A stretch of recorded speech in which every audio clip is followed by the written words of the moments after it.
Boa tarde a todos. Cá estamos mais uma vez para continuarmos aqui a nossa aventura, não é? Não sei o que é que vocês têm achado desta aventura, mas nós temos, passo a passo, deixado o santuário, ou melhor, entrando no santuário, percorrendo o santuário, e estamos a chegar aqui à última etapa. Acabamos de chegar então no lugar santíssimo. Este mapa, de acordo com o apóstolo Paulo, é então uma alegoria para nós hoje. O apóstolo Paulo mencionou que isto era um caminho para nós entendermos hoje. Que este caminho não foi descoberto quando este santuário foi dado ao ser humano, mas é para ser descoberto por cada um de nós. Nós vimos que neste caminho Deus pede-nos 3 coisas. Lembram-se? Purificai-vos, santificai-vos, obedecei. E nós olhamos para a Bíblia e se calhar às vezes achamos que somos nós que temos de fazer isto. E apesar de ser uma ordem direta do Senhor para nós, faz isto, e Ele apenas está a tentar nos ensinar que isso ao homem é impossível. Mas que Ele quer isto, Ele quer fazer exatamente estas 3 coisas em cada um de nós. Então, o objetivo para um cristão é aprender a deixar Deus atuar na sua vida. E eu considero que esta mensagem presente no santuário, ou seja, as doutrinas da justificação pela fé, da santificação e, sobretudo, a doutrina da justiça de Cristo, são das doutrinas mais importantes para os nossos dias. Se nós não tivermos uma visão clara do que cada uma destas doutrinas quer dizer, eu vou ter dificuldades em aceitar que estes métodos de Deus façam parte da minha vida. Ora, reparem que, de acordo com o Espírito de Profecia, estas mensagens são o centro da missão final do povo de Deus. Todo o poder foi entregue em suas mãos, está a falar de Cristo, para que Ele pudesse dar ricos dons aos homens, transmitido o inestimável dom de quê? Da sua justiça. Justiça de quem? Justiça de Cristo. Justiça de Cristo é o quê? Não se esqueceram, pois não? Obediência de Cristo. É este o dom que Ele quer dar. E esse dom, como vimos ontem, vem por quê? Pela presença literal do Espírito Santo na minha vida. A justiça de Cristo é o dom do Espírito Santo. Mas continua, Ele quer dar esse dom a quem? Ao impotente ser humano. E porquê que ele é impotente? Porque ele não pode fazer nada destas coisas. E continua, esta é a mensagem que Deus manda proclamar ao mundo. Esta é a 3ª mensagem angélica, que deve ser proclamada com alto clamor e regada com o derramamento do seu Espírito Santo em grande medida. Então, qual é a última grande mensagem que o homem tem que proclamar ao mundo? Que o povo de Deus tem que proclamar ao mundo? É a justiça de Cristo. Mas isto é bonito da gente dizer. Sabemos nós o que é que isto quer dizer? Isto significa que a mensagem que eu tenho que proclamar ao mundo hoje é que é Deus que faz isto em nós e não sou eu. E eu preciso desesperadamente que Deus atue na minha vida. Enquanto eu não compreender isto, eu vou achar que estou bem. Que acredito em Deus, que dou os dízimos, que estou na igreja, que está tudo bem. Quando de facto eu preciso desesperadamente que seja Deus a atuar na minha vida. Aliás, num outro texto diz a mensagem da justiça de Cristo há de soar. Isto é uma promessa. É o que diz exatamente no livro do Apocalipse. E especialmente no versículo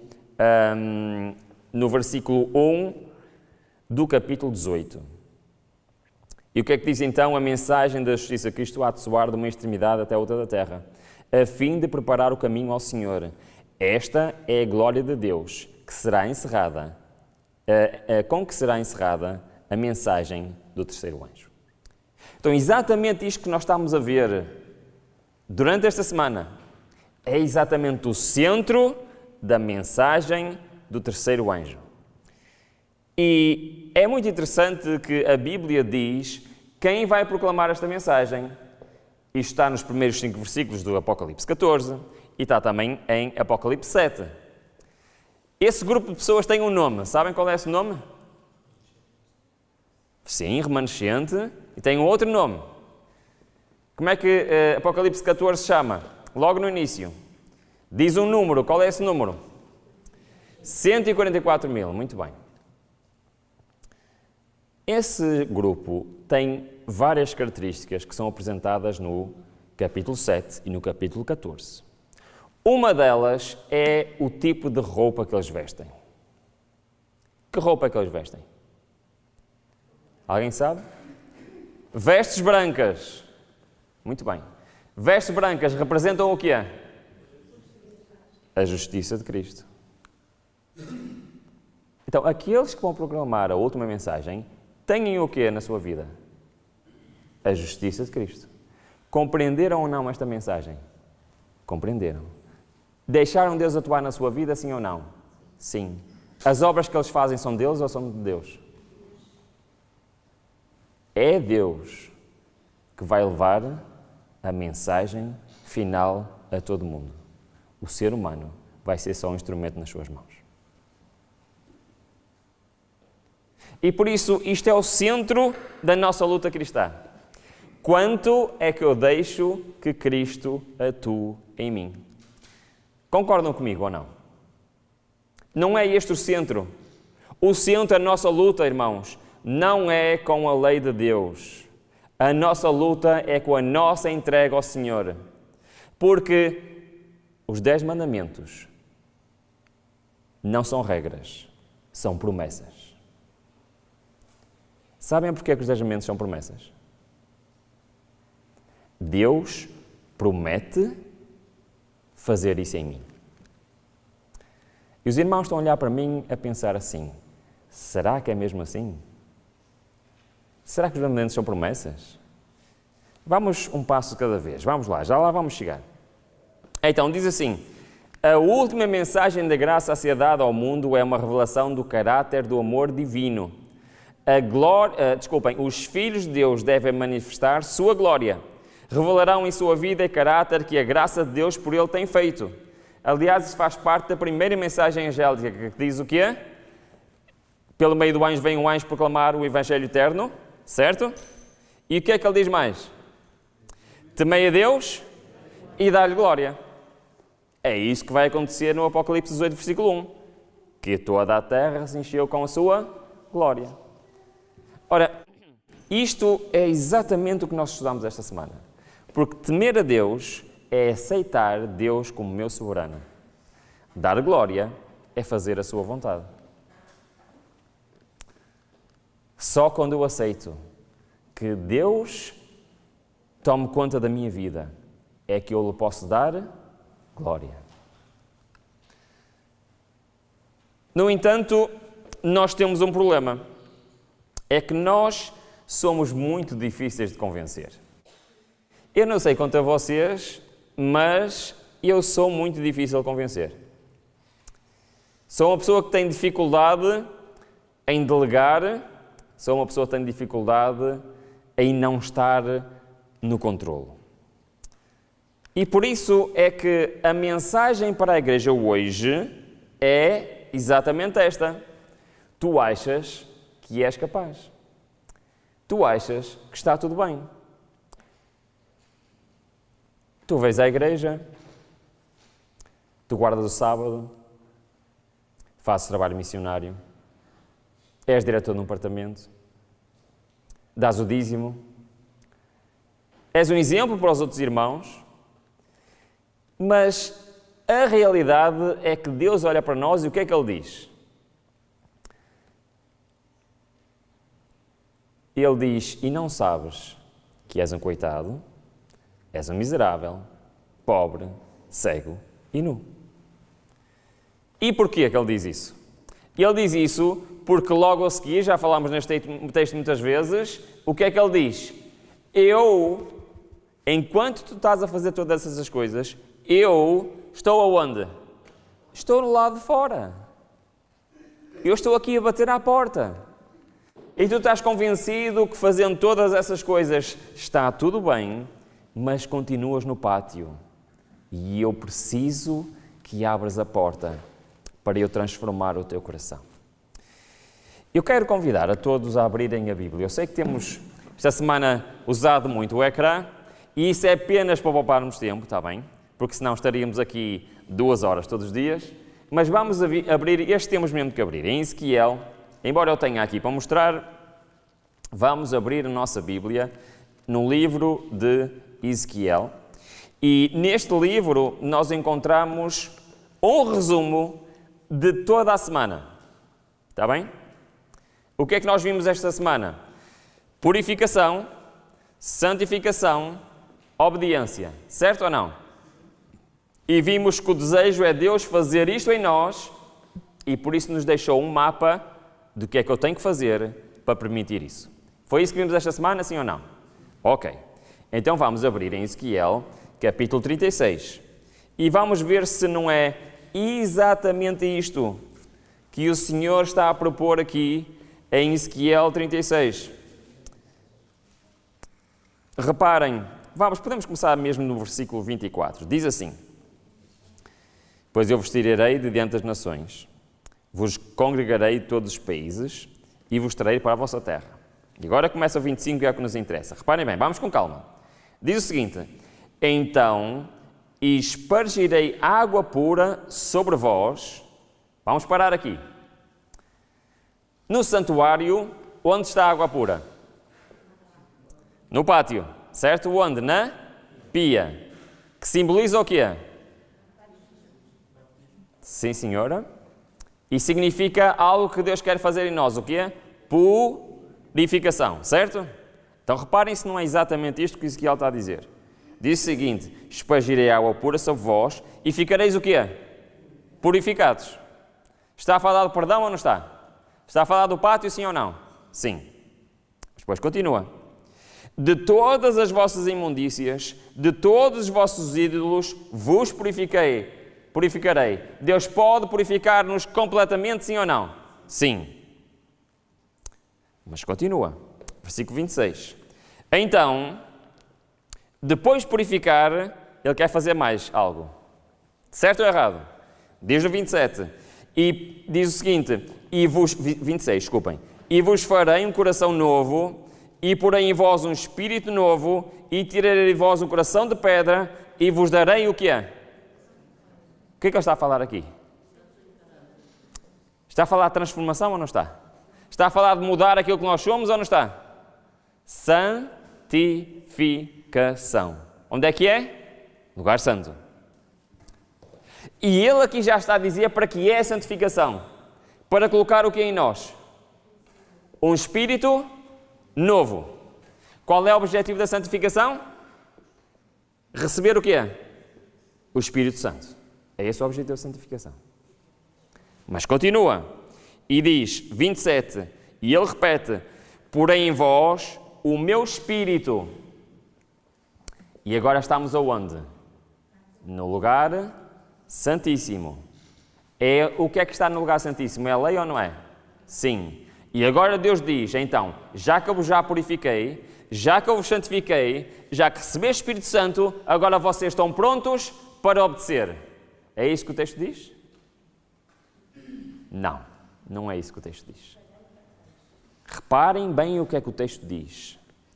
E diz assim: e farei que andeis nos meus estatutos e guardeis os meus juízos e os observareis. Então Deus diz assim: e agora vocês vão guardar a lei? É isso que ele diz? Não. Ele diz, eu vou guardar a lei em vocês. Eu é que farei com que vocês guardem os mandamentos. Por isso é que os mandamentos são promessas, não são regras. Perceberam a diferença? Deus quer que nós estejamos numa posição de obediência, sim ou não? Sim ou não? Sim. Mas Ele sabe que eu não sou capaz. Mas Ele quer fazer esta obra em mim. Amém? Então reparem apenas aqui nestes versículos. Resumimos tudo o que nós vimos esta semana.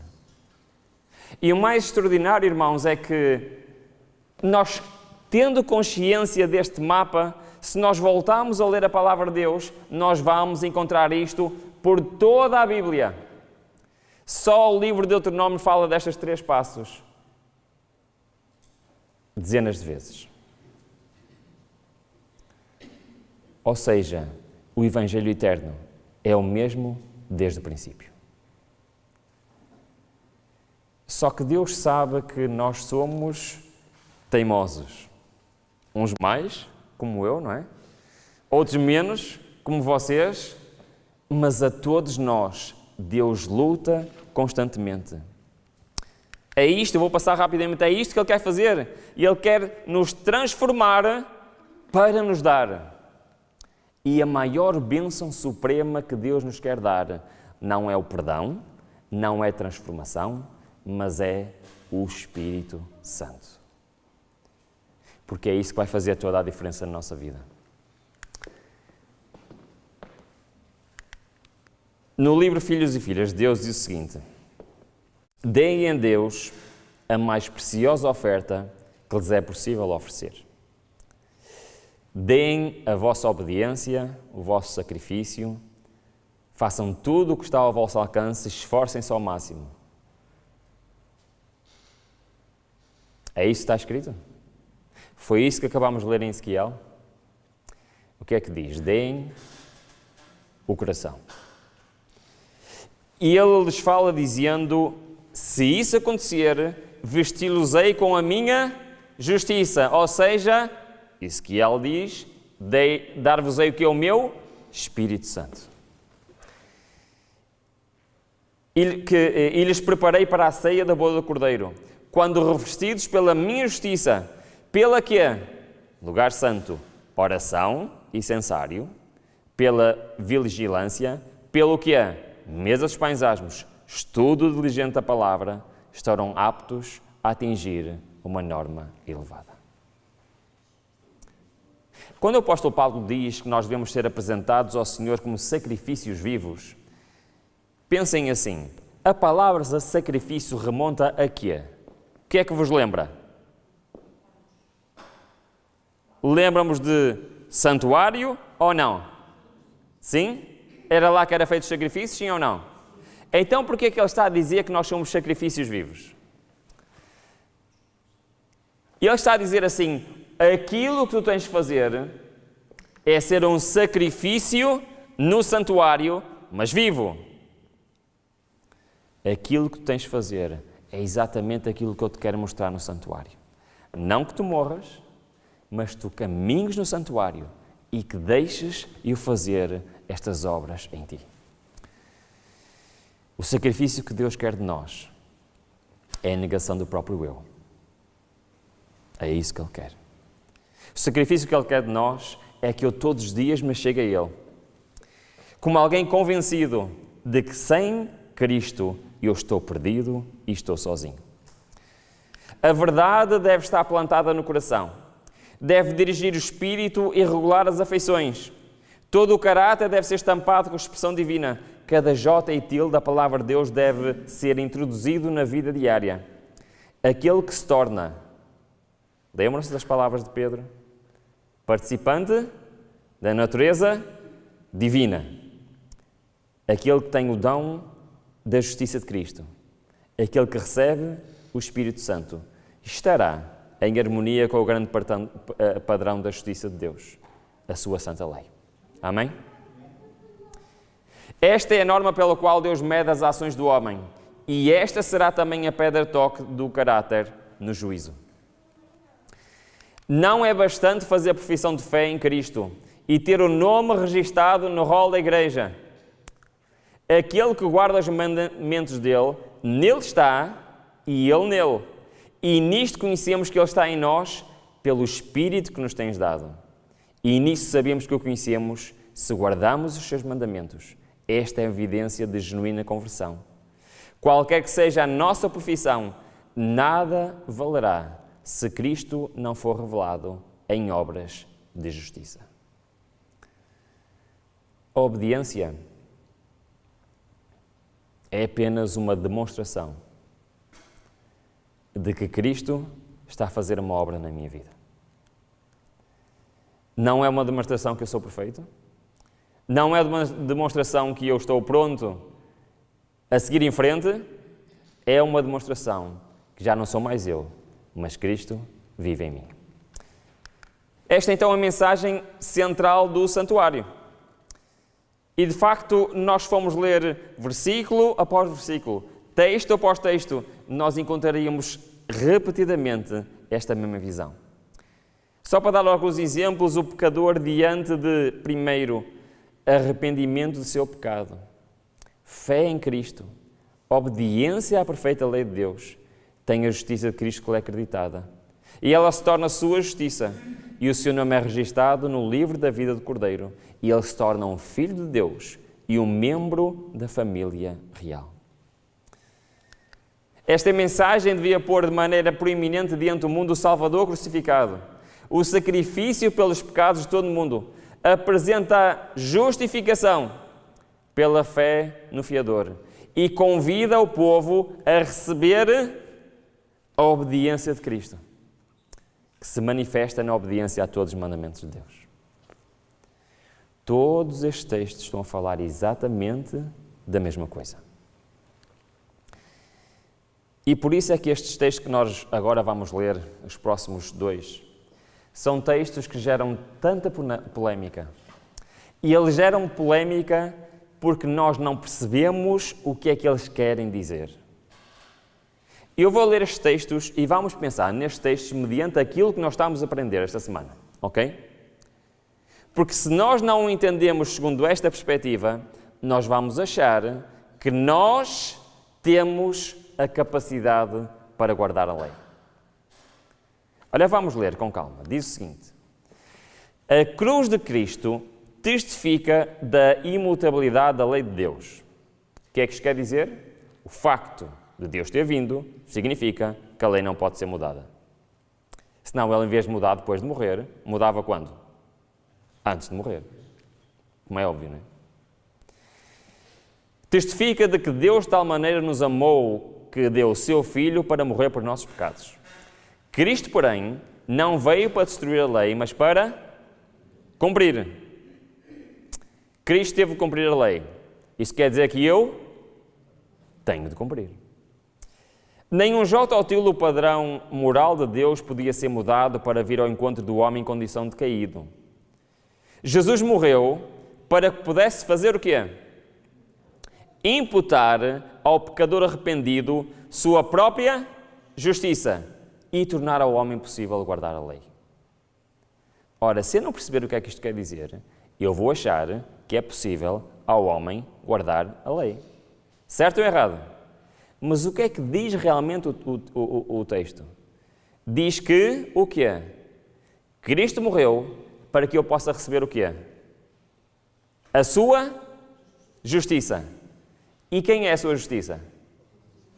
É o Espírito Santo. Então quem é que guarda a lei? Sou eu? Não. É Cristo em mim. Perceberam a diferença? Esta diferença é fundamental. Por sua vida e morte, provou Cristo que a justiça divina não destrói a misericórdia, mas que o pecado pode ser perdoado e que a lei é justa, sendo possível obedecer-lhe perfeitamente. Mas a mim, nada disto é possível. Aquilo que é impossível ao homem, é possível a Deus.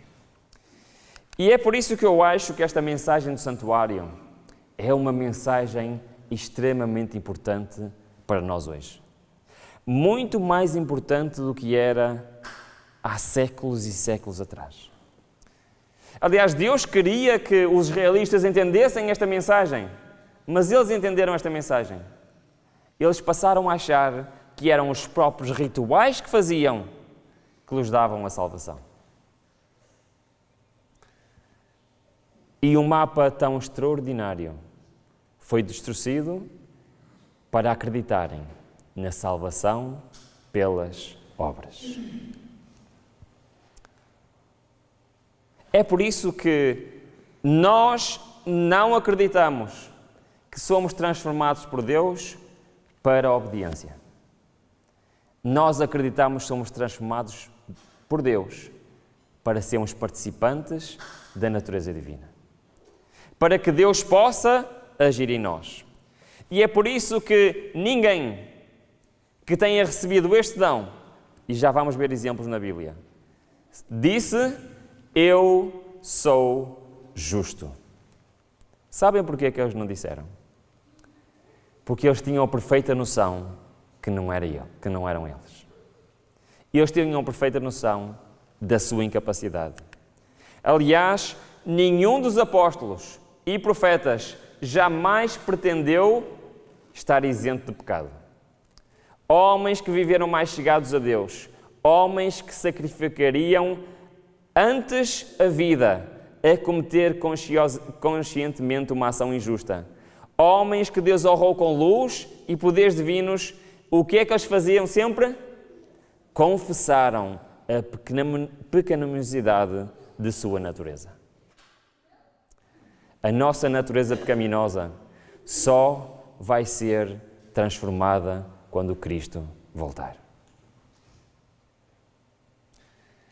E isto tem que ser igual para nós, irmãos, eles nunca confiaram na carne, nunca pretenderam ser justos em si mesmos, mas confiaram inteiramente em quem? Na justiça de Cristo. Repararam que voltamos sempre ao mesmo. O mesmo se dará com todos os que contemplam a Cristo. O que é que ele quer dizer com isto? O que é que nós falamos? Que nós somos transformados pela quê? Pela contemplação. Onde? No lugar santo. Bom, este é, de facto, um convite do Senhor. E diz o Senhor claramente que, aliás, lembram-se ontem que nós falámos da última coisa que os discípulos disseram a Cristo antes de ele ascender aos céus? Lembram-se? Disseram: Senhor, restaurarás tu? Qual foi a resposta do Senhor? A resposta do Senhor foi: e eu quero-vos dar a minha justiça. E eu irei dar-vos o dom do Espírito Santo. E tudo foi diferente. Então, resumindo, nós ontem vimos como entrar no lugar santo. E esta foi a conclusão que nós chegamos. Lembram-se? Uma inteira entrega da vontade a Deus, viver por toda a palavra de Deus, fazer a vontade do Pai, confiar em Deus independentemente das circunstâncias, andar pela fé e não pela vista, apoiar-se em Deus com confiança, descansar em seu amor. Eu gostava de vos dar exemplos bíblicos para tudo isto, mas infelizmente não temos tempo para isso. Mas vamos ver apenas 3 exemplos para percebermos o que é estar no lugar santíssimo, o que é viver pela fé, o que é verdadeiramente acreditar na palavra de Deus, o que é aceitar andar não pela vista, mas pela fé. O herói da fé, quem foi?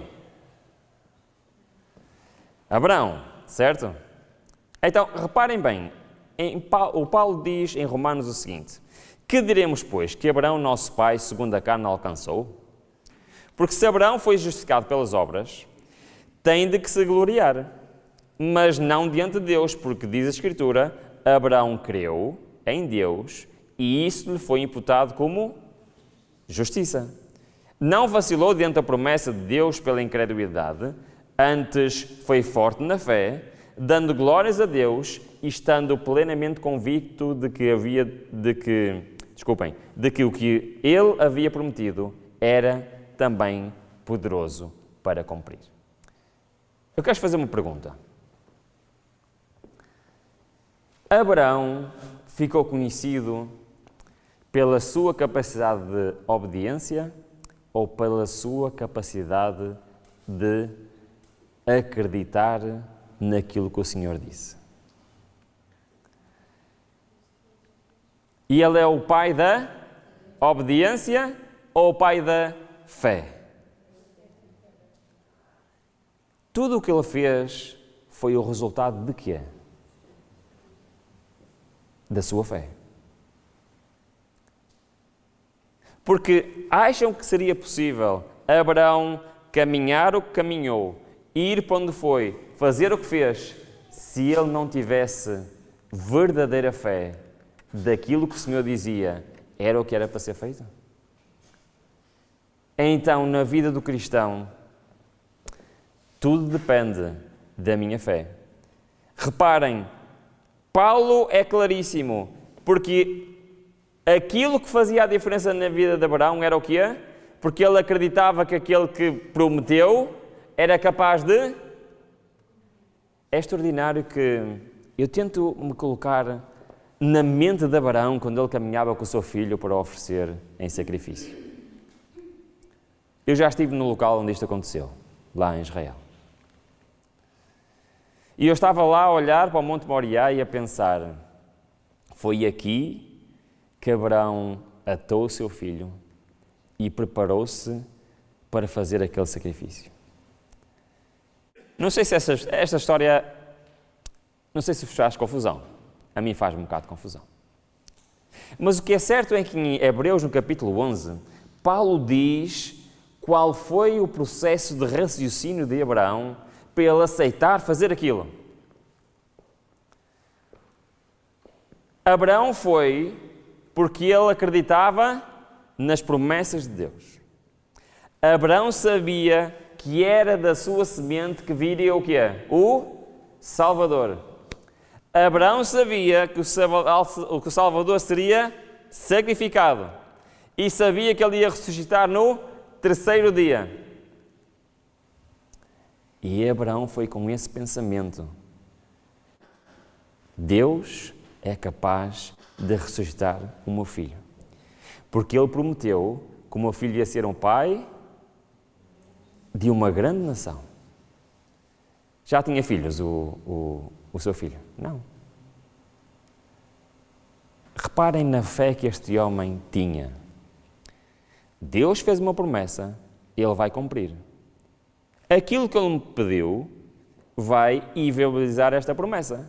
Então, alguma coisa Deus vai ter que fazer. E o apóstolo Paulo diz que ele acreditava que o seu filho ia ser ressuscitado. Incrível, não é? Mas vamos continuar a ver alguns exemplos. Portanto, essa fé lhe foi imputado como justiça. Ora, não é só por causa dele que está escrito que lhe foi imputado. E isto está escrito não por causa de Abraão, sabem por causa de quem? Mas também por causa de nós, a quem há de ser imputado. Amém? Se cremos naquele que ressuscitou dos mortos a Jesus, nosso Senhor, o qual foi entregue por nossas transgressões e foi ressuscitado para nossa justificação. Eu gosto muito da história de uma mulher que tinha um fluxo de sangue. É uma história estranha. Uma mulher tinha um fluxo de sangue e pôs na sua cabeça que se tocasse na roupa de Cristo ia ser curada. Isto tem alguma lógica? Muitos foram ter com Cristo para ser curados, sim ou não? Sim. Alguém mais foi ter com Cristo a dizer assim, bom, vou tocar na roupa dele e ser curado? Não. É um bocado estranho, não é? Agora, reparem, ela foi curada ou não? E Cristo mais disse, se foste curado pela tua...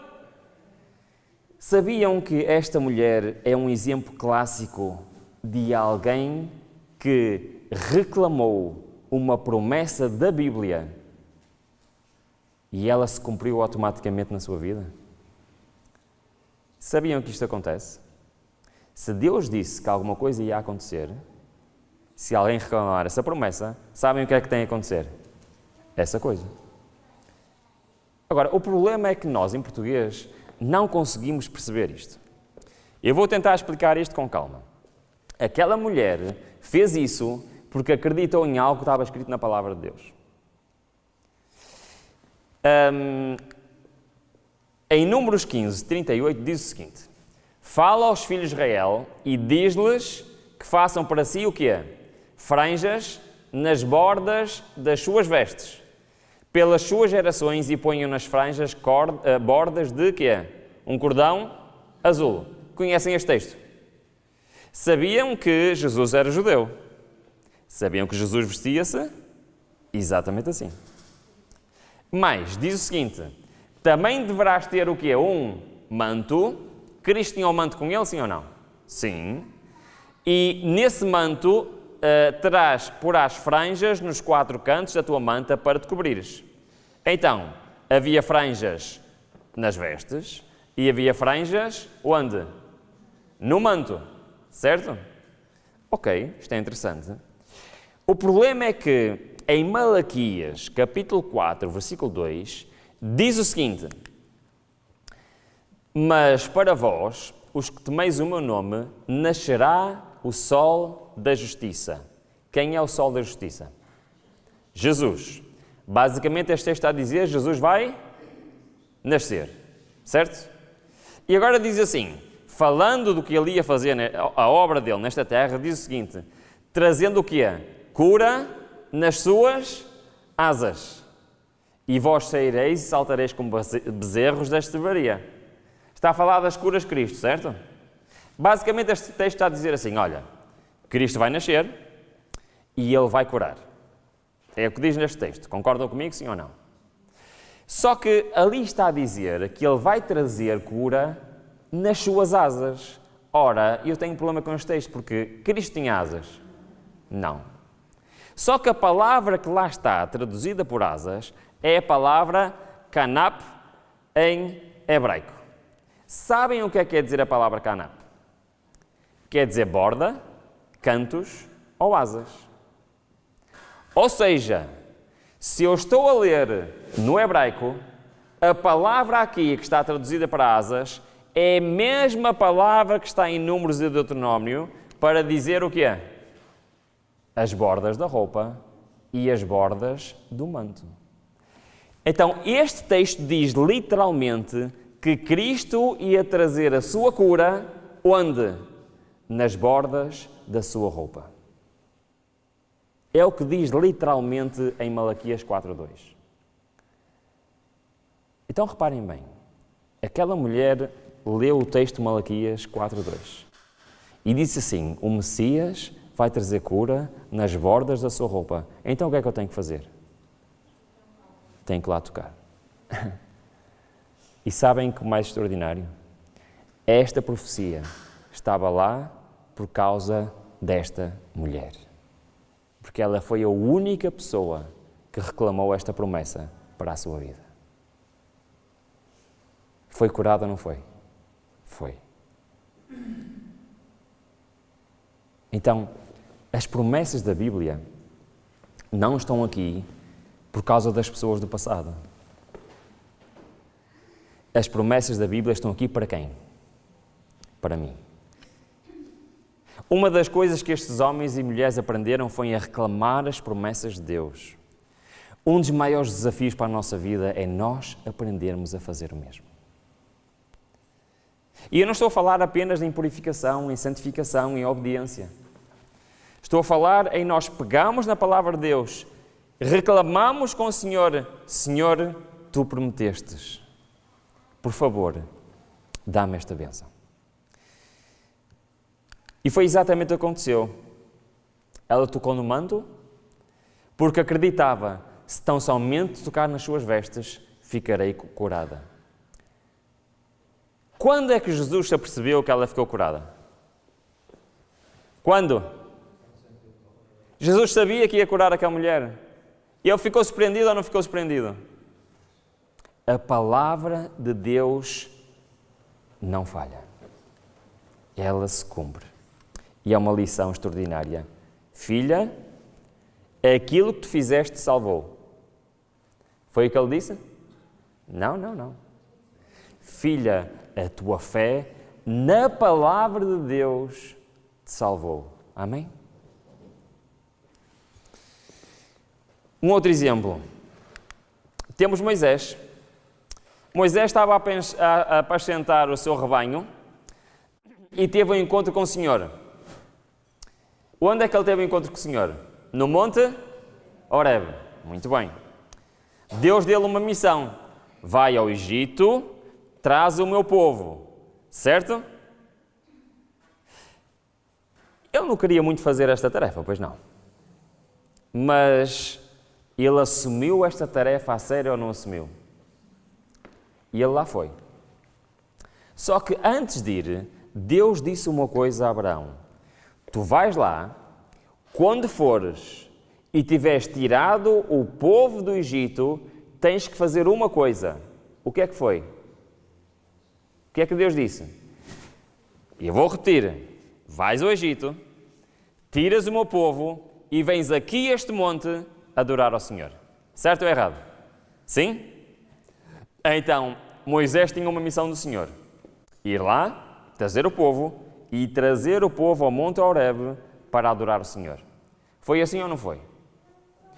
Quando Moisés estava perante o faraó, e eu não tinha percebido muito bem isto, é que ele não estava a pedir ao faraó para libertar o povo.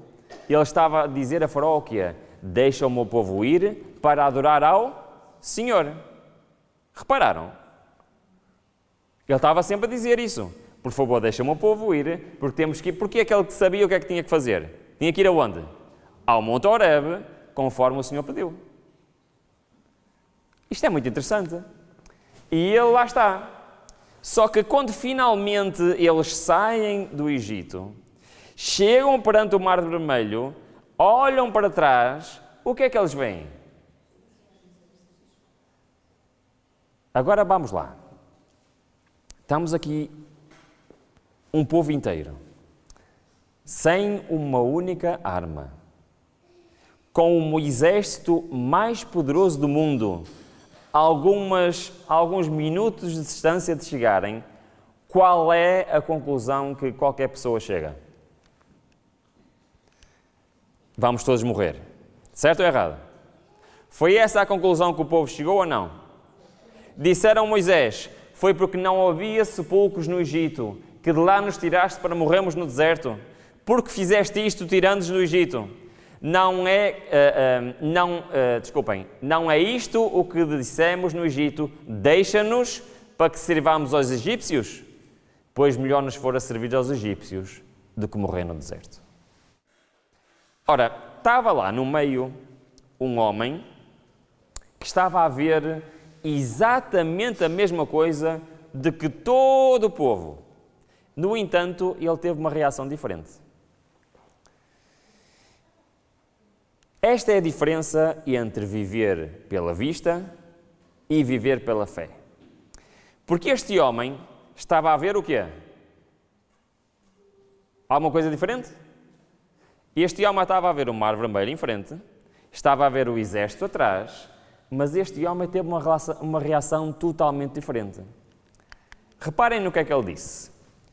Não temais, estai quietos, vede o livramento do Senhor, que Ele hoje vos fará, porque os egípcios que hoje viste, nunca mais tornareis a ver, o Senhor pelejará por vós e vós vos calareis. A reação foi a mesma? Não, foi muito diferente. Agora, se vocês lerem este capítulo, vocês vão perceber que Deus ainda não tinha dito a Moisés o que fazer. Sabiam? Deus ainda não tinha dito, ainda foi dizer mais à frente. Então, porquê que Moisés disse isso? Porquê que Moisés disse e tinha a certeza absoluta que iam ser libertos? Porquê? Porque Deus tinha dito a Moisés que eles iam adorar onde? Sabem onde é que era o Monte Horebe? Do outro lado do Mar Vermelho. Então Moisés não sabia o que ia acontecer, mas ele sabia que ele e todo aquele povo iam estar no Monte Horebe a orar ao Senhor. Logo, aquilo que ele estava a ver não poderia acontecer, porque Deus disse.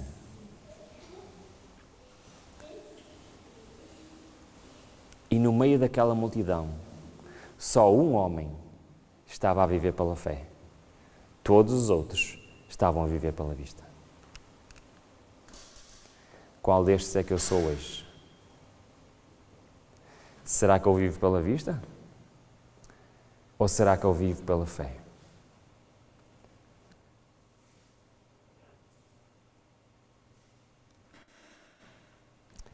É extraordinário que foi exatamente isso que aconteceu. No entanto, todos nós, todos somos responsáveis pelas nossas ações. Enquanto provados neste mundo, todos terão poder para controlar suas ações, se o quiserem. Se forem fracos na virtude, fracos na pureza de pensamento, fracos nas ações, nós podemos reclamar o poder de Deus para a nossa vida. Podemos obter auxílio do amigo do indefeso. Jesus está familiarizado com todas as fraquezas da natureza humana. E se lhe rogarmos, Ele dará forças para vencer as mais poderosas tentações. Todos poderão obter essa força se a buscarem com humildade. Amém? Eu hoje tinha uma nova experiência para vos contar, não é? Mas ontem ficámos a meio do caminho. Por isso eu vou guardar a experiência de hoje para amanhã e vou terminar com a história de ontem. Nesse dia 19 de julho de 2017, o Senhor estava literalmente a dizer-me: vive pela fé e não pela vista. Aquilo que eu via era a situação mais difícil de toda a minha vida. A vida da minha mulher, a vida do bebê que estava na sua barriga, estava em risco, independentemente da escolha. Foi aí que eu percebi que nós não somos capacitados para escolher. Foi aí que eu percebi definitivamente Deus a dizer-me: Ruben, lamento imenso, mas tu não sabes distinguir a tua direita da tua esquerda. Como é que eu poderia saber, ou a minha esposa, sabíamos decidir pela operação ou não? Nem os médicos tinham a certeza. Então só havia uma escolha, irmãos. Essa escolha era literalmente rogarmos ao Senhor que Ele cumprisse as suas promessas. E aquele texto lá de Filipenses 4 foi de facto uma luta espiritual muito grande. Mas quando o Senhor disse para seguirmos em frente, a paz inundou o meu coração, não porque eu soubesse o que é que ia acontecer. A paz inundou o meu coração porque eu sabia que aquela era vontade do Senhor. E naquela noite eu fiz ao Senhor uma promessa: Pai, eu estou pronto para qualquer desfecho, porque eu sei que Ele será de acordo com a Tua vontade. Mas foi difícil dizer aquilo, porque sabem qual era a minha vontade? A minha vontade era que a minha esposa sobrevivesse, que a minha filha sobrevivesse e que viéssemos todos embora, felizes e contentes. Mas eu não pude pedir isso ao Senhor.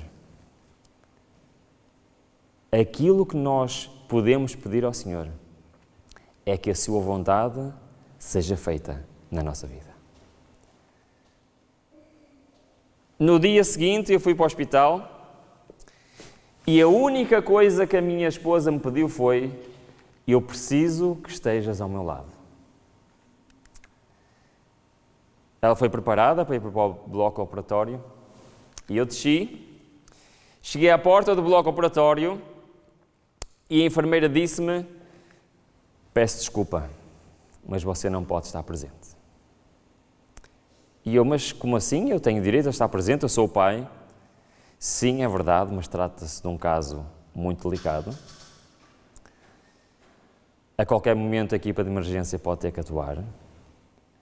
E nestas situações o pai pode ser um empecilho, pode ser um problema na sala de operações. Não tem autorização para entrar.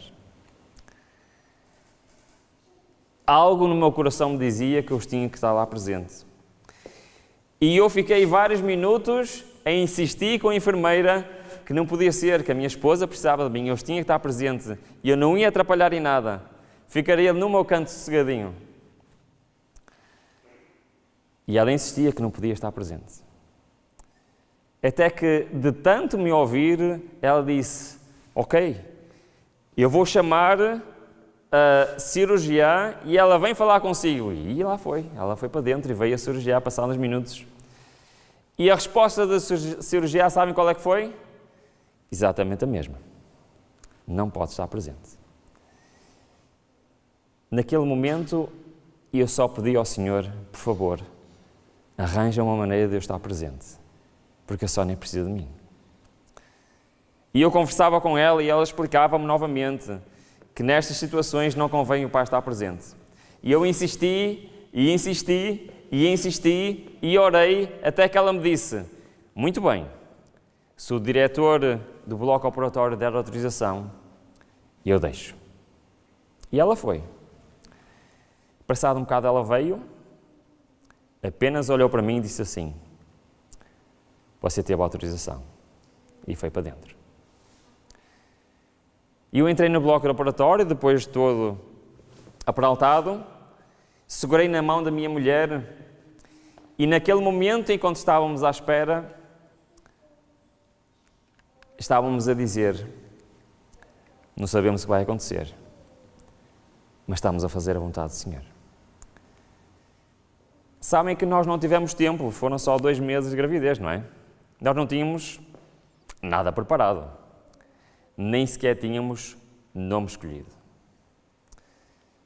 A minha mulher queria um nome, gostava muito do nome, mas eu não gostava muito da história associada a esse nome. Ela queria que ela se chamasse Dalila. E eu queria que ela se chamasse Princesa, porque era sempre o nome que ele estava a chamar quando ela estava na barriguinha. Então, naquele momento, eu a pensar naquela situação, e a pensar que ia nascer um bebê bem frágil e delicado, eu tive uma ideia. É que Sara quer dizer princesa e Dalila quer dizer delicada. E foi esse o nome que escolhemos naquele momento para a nossa filha. Sara Dalila. Enquanto nós estávamos a falar isto, a médica disse: vai sentir um puxão na barriga. E realmente a Sónia sentiu um puxão e logo a seguir ouvimos um som bastante estranho, muito alto, que parecia que vinha da sala ao lado, um bebê a chorar muito alto e nós a pensar: há um bebê aqui à beira a chorar. Até que a enfermeira disse: não, é mesmo a vossa filha que está a chorar. Trouxe a nossa filha à nossa beira, chamou-me: agora a gente só pode mostrar, vamos pesá-la, se quiser tirar uma fotografia é agora, temos que a levar para dentro. Irmãos, naquele momento, eu ouvi a voz do Senhor a dizer: ela veio para ficar. Só ali é que Deus me disse o que é que ia acontecer. Ela foi para dentro, Antes eu olhei para aquele bebê, o bebê mais magrinho que eu já vi na minha vida. Apesar de ter 37 centímetros, nós vimos bebés que costumam ser rechonchudinhos, as perninhas e os bracinhos eram assim, porque ela não recebia alimento em condições há muito tempo. Mas estava ali a olhar para mim, a chorar, e eu pensei para mim, a vontade do Senhor está-se a cumprir. E durante os próximos 6 semanas, ela teve na neonatologia. E foi uma aventura na neonatologia. Algumas coisas lá aconteceram que não são muito agradáveis de ver. Mas o que é certo é que foram milagres após milagres. Aquilo que os médicos mais estavam preocupados era com o desenvolvimento pulmonar, porque era exatamente na altura, ela nasceu com 31 semanas, e devido ao atraso que ela tinha, os pulmões não estavam bem desenvolvidos, mas graças a Deus estavam. O maior perigo para um bebê na neonatologia são as infecções. E precisamente no tempo em que ela esteve, houve um surto de infecções lá na neonatologia. Gastrites, febres. E houve um bebê que nunca ficou doente na neonatologia. Sabem qual foi? Foi a Sara. Depois de todos os exames que ela fez, ela estava tudo bem com ela, exceto o seu coraçãozinho. Ela tinha um orifício grande no coração que fazia com que os sangues se misturassem. Então o médico estava-nos a preparar que ela tinha que ser operada ao coração. Mas sabem, eu neste momento já não estava preocupado. Eu não me importava, fosse operada, não fosse operada, mas o Senhor já me tinha dito qual era a sua vontade. Na altura em que nós saímos na neonatologia, no início de setembro, ela veio para casa, passado uns dias foi fazer o último exame ao coração e o médico ficou surpreendido. Era uma possibilidade do orifício diminuir, mas estava totalmente fechado. Eu não sei o que vai acontecer daqui para a frente. Aquilo que eu sei é que a minha filha foi um milagre de Deus na minha vida. Não só o seu nascimento, mas tudo aquilo que o Senhor queria me ensinar nesta altura difícil. É verdade que a minha esposa ainda esteve 2 dias a lutar, porque os valores dela estavam muito, muito altos, mas também recuperou. E daqui a poucas semanas a minha filha faz 7 anos. E é para mim um privilégio e uma bênção ser pai.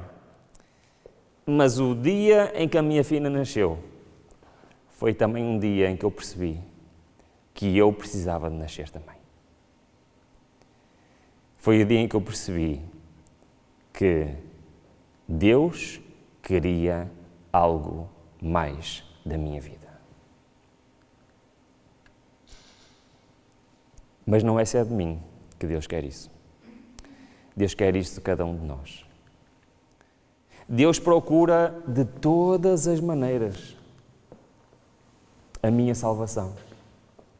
Há uma citação que eu gosto muito que diz que todas as hostes celestiais trabalham em conjunto para a salvação do homem. Quando eu li isto pela primeira vez, eu pensei, quão maravilhoso Deus é.